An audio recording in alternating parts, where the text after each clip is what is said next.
There is a thought that has been waiting for you your whole life, and one day, usually late, usually alone, it finally arrives.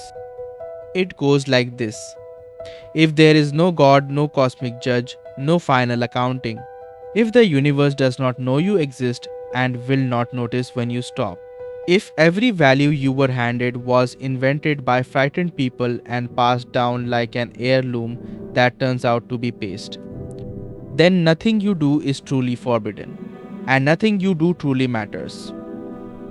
Once that thought is in the room, it does not leave politely. It sits down. It asks a question that sounds almost reasonable. If nothing means anything, then isn't everything permitted?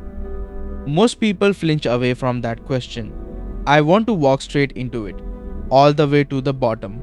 Because what waits at the bottom is not despair. It is something that looks when your eyes adjust remarkably like freedom. The question got its teeth in 1849 when a young writer named Fyodor Dostoevsky stood before a firing squad, blindfolded, certain he was about to die, and was reprieved at the last second as theatre staged by the Tsar. Then, 4 years in a Siberian labor camp. He was not theorizing about meaninglessness from a comfortable chair. He had felt the ground give way.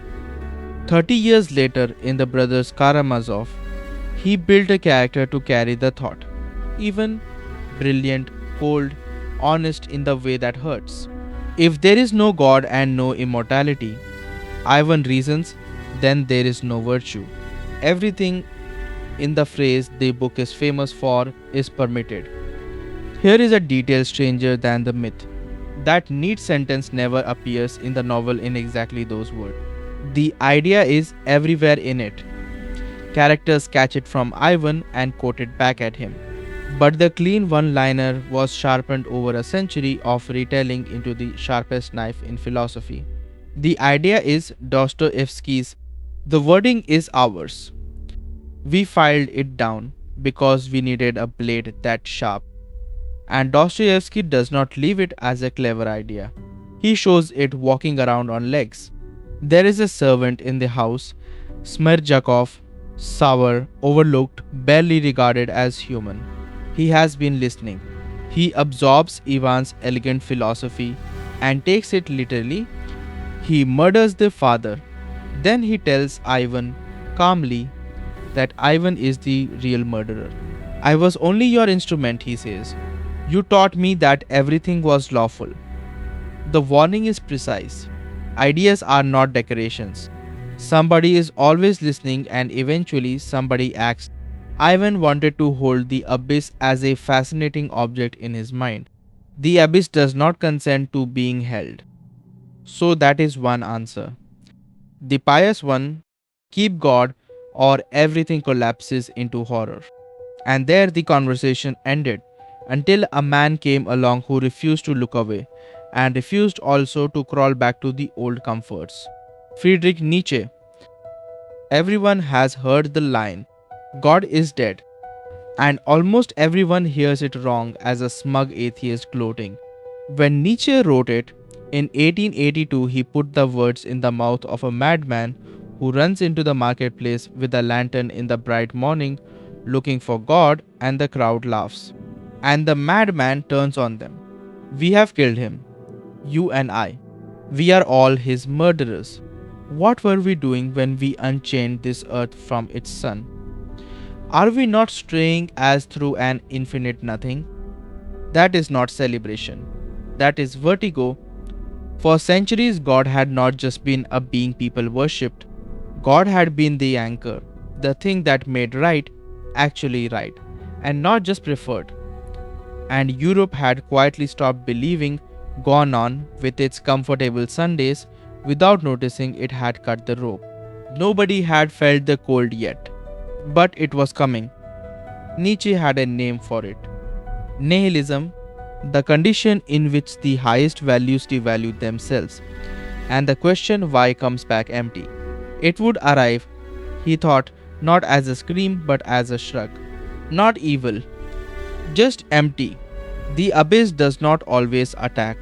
Sometimes it just drains the color out of everything until you cannot remember why you got up. So two of the most serious minds who ever lived stared at the same rotted foundation and neither found it liberating. One saw murder, the other a civilization sleepwalking toward an infinite nothing. Where is the freedom I promised you? Go forward 60 years into the rubble of Europe after the war to Jean-Paul Sartre. Sartre takes the dangerous sentence, everything is permitted, and he agrees with it. Yes, he says, if there is no God, everything is indeed permitted.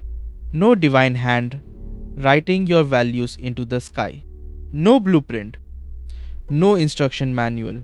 You exist first, thrown into the world without your consent, and only afterward do you become anything at all. Existence comes before essence. Most people expect the next word to be despair. Sartre gives you a different word: responsibility. If nothing decides what you should be, it falls to you entirely with no excuses left. Hence his strange phrase, man is condemned to be free. Condemned because you did not choose to exist. Yet thrown here, you are responsible for everything you do. The permission is total, and so therefore is the accountability. Do you feel the flow shift? The same fact Dostoevsky read as a license to murder, Sartre reads as a sentence of total responsibility. Everything permitted does not mean nothing matters. It means nothing is decided for you. There is no cosmic ledger, which means you are the ledger. The absence of a judge does not acquit you. It makes you the judge of yourself forever with no appeal. But Sartre can feel airless. A man alone in a room with his freedom. The last voice turns the whole terrifying problem towards something like joy. Albert Camus. Camus starts from the bleakest sentence in philosophy. There is but one truly serious philosophical problem, he writes, and that is suicide. Whether life is worth living, everything else comes after. If life has no given meaning, the first honest question is, why go on at all? He gives the collision a name, the absurd.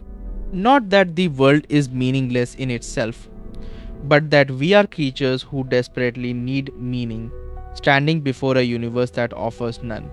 The absurd is the gap, our hunger, and its silence. Camus refuses every easy exit. Lie to yourself, invent a comfortable meaning, pretend it was handed to you. He calls that philosophical suicide and refuses it. Give up entirely. He refuses that too. What is left, the narrow third path, is his answer. Revolt?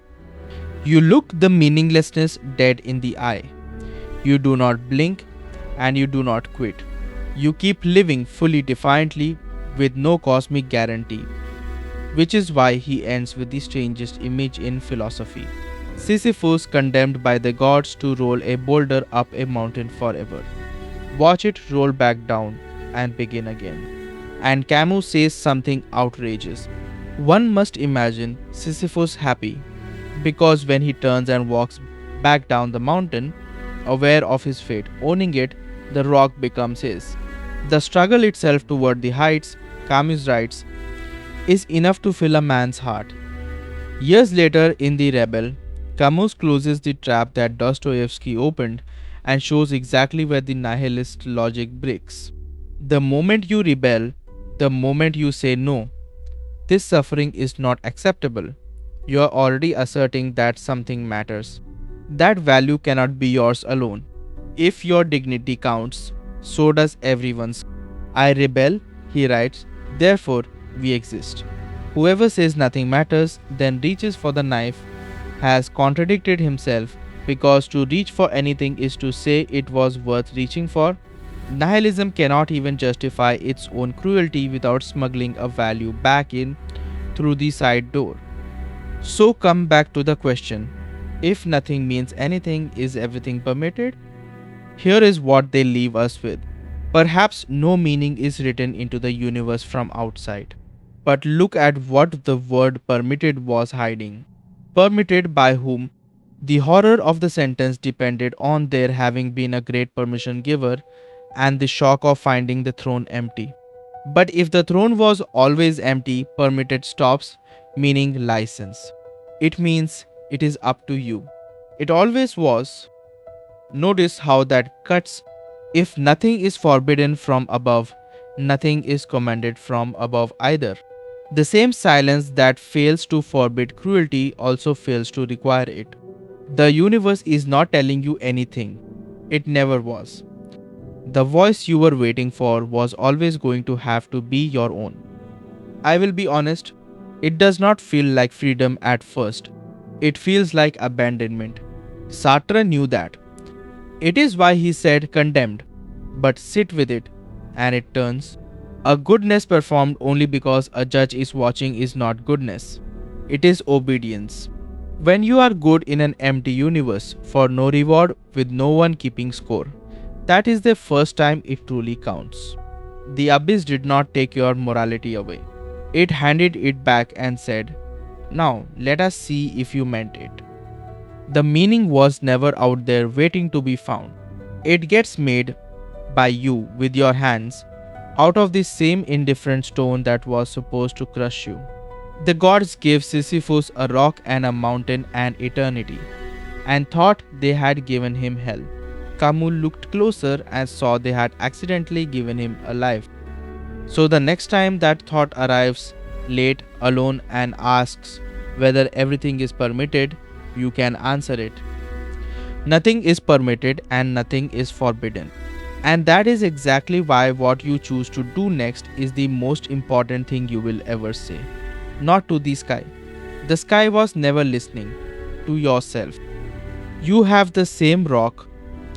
You have always had it. Now push